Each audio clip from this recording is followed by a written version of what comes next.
So we sieve all the dry ingredients. This is flour. Sieve it. If you don't have this iron mesh sieve, you could use the local one, because right now we're trying to put all the dry ingredients together. Okay, that's my baby saying mama. Thank God I captured it. All right, so let's get back to making our peanut butter. We're supposed to get all the dry ingredients together. After now, I'm going to add salt, baking powder, and the rest. Okay, so here is baking powder. These are measuring spoons. Okay, so I'm going to add about 2 spoons. This measurement I'm making is for actually 5 cups of peanuts. Okay, and when you're putting your baking powder, you make sure to level it like this. So this is 1 teaspoon, and this is 2 teaspoons of baking powder. This is the product I use. I've been using it for about 9 years now, and it gives me the result I want. When I bake cake and other pastries, this is what I use. All right, so I'm going to be adding salt. I'm going to be adding half teaspoon of salt. This is it. This is salt, and I'm also going to be adding just a dash of cinnamon, just something to, make it a little spicy. This is my recipe. You can do whatever you want to just. When it comes to baking, you can add just anything. This cinnamon is very ash, so I'm just going to stick to just a pinch of it. All right. At this point, I'm going to add in 2 tablespoons of peak milk. You can use any milk. Let me just say 2 tablespoons of milk. That's enough. And then I'm going to give it a quick stir. Just stir everything in.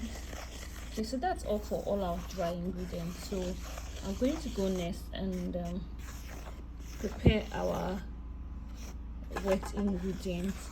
Before now, I didn't record that process. I already pour warm water in my groundnut, and I'd already soaked it. So this is my groundnut. I'd already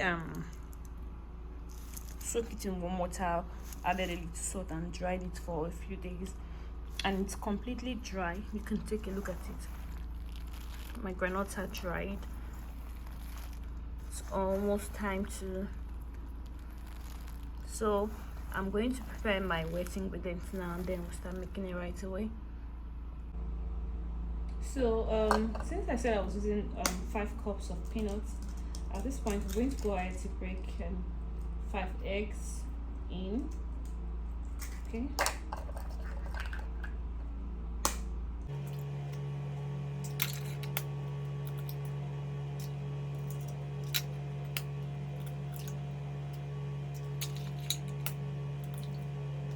Okay, so these are 5 eggs, and then I'm going to go ahead to add my flavor before I start whisking. All right, so because I'm not using one flavor, I have like a signature flavor mix I use for all my productions, and it is butterscotch and vanilla. So this is like the last butterscotch I have at home. I didn't check for baking, but like we say in Nigeria, nothing spoil. There's still vanilla. I'm going to be adding I can even feel the aroma already. It's already smelling so nice. So this is my vanilla. I'm going to add up because my butterscotch is out. Okay, so I've added my vanilla and my butterscotch. The next thing I'm going to add is my milk flavor. You can't go wrong with this mixture. Like, you cannot. Even if I did not add milk to it, and you taste any product that has milk flavor, it gives you this feeling as though there is milk in whatever you're producing. So these are my signature flavors whenever I'm making anything that is neutral and I don't want it to overpower. If I add coconut flavor at home, at this point I'm going to add my coconut flavor also, All right, so I'm going to whisk. I'm going to mix all that in. From here I can already feel my flavor. I can't find my hand whisks, and then because of my baby, I don't even want to do it. I'm already stressed out from work. All right, so I'm going to give that a quick mix. You don't really need to mix it too much. And then the next thing I'm going to add is my sugar. The reason that I'm adding my sugar here and I didn't add it in my dry ingredients is because I want it to dissolve very well before I mix. So I'm going to be using 1 cup of sugar here for this recipe. Okay, so the idea is that the sugar should dissolve inside the egg. All right, so this is my sugar. Using 5 cups of peanuts. I'm going to allow my sugar to just overflow a little to balance up with the measurements. All right, so immediately I'm done mixing, I'm going to show you guys what I'm doing. Okay, so I'm using this pot. It's clean. It is very clean now. I'm using it because it's going to be easier for me to spin. So I'm going to pour all my peanuts in here.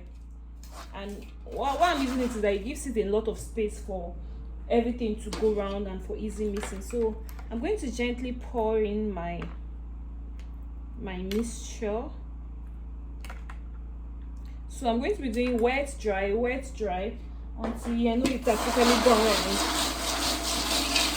As you can see now, I'm trying to mix. See? Has gone wrong. All right, so we gradually, little by little. If you don't see, the reason why you have to do this a little by little is that if you don't do it gradually, it will become sticky and then it will start gummy when you start mixing it. So you just add a little, then you stir again. That's how you go until you are done mixing. As you can see, nothing is, it's not going to stick. So this is how you go in. Then we go again. We add our wet ingredients.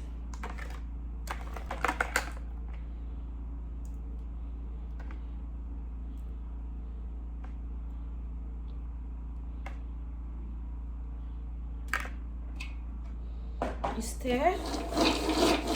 Give that a very quick stir. This thing, you have to be patient with it though. If not, it's going to stick and then for your hand. We go again. Little. Then we mix.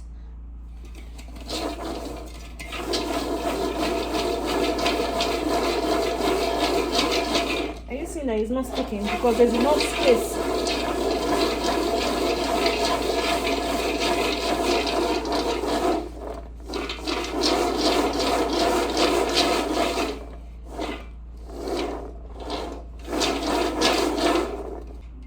If you take a look at it, it's already forming. We're not done yet. We're halfway through. The granite is almost totally covered. So I'm going to show you guys what will happen when we are. Okay, so here we have our peanut is ready. I'm taking it for frying. I hope you can see very well.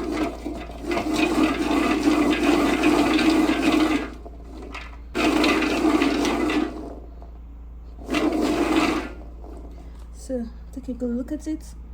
Now we're going to start frying. All right, so this is my thing. It's so fine. So I'm going to start frying now. So I just turned the granite oil on the fire. I'm allowing it to heat up a bit. After that, I'm going to be frying bit by bit. This is like the first batch. Not everything can go in. The idea is that I'm not going to crowd my granite oil so that it's going to fry evenly and the heat is not so high. Yeah, so I'm going to test it now with one peanut to see if the granite oil is hot enough.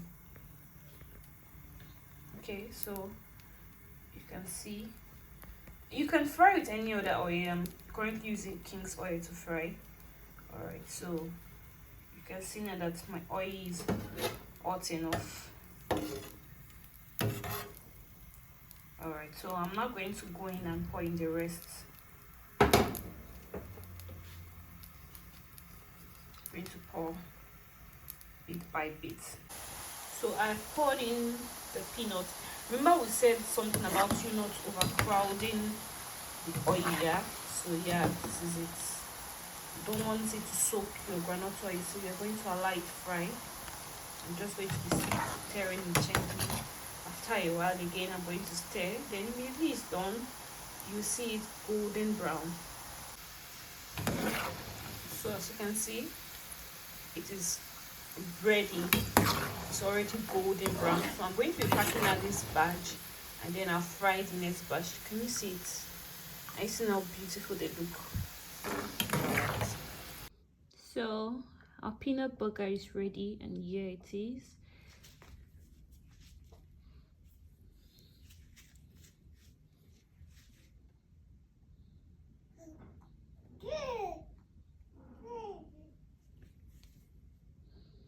So here's a peanut burger ready to eat, ready to be packaged, ready to be stored. I'm going to just keep mine in an airtight container, and some I'll be giving away. But yeah, here's our peanut burger.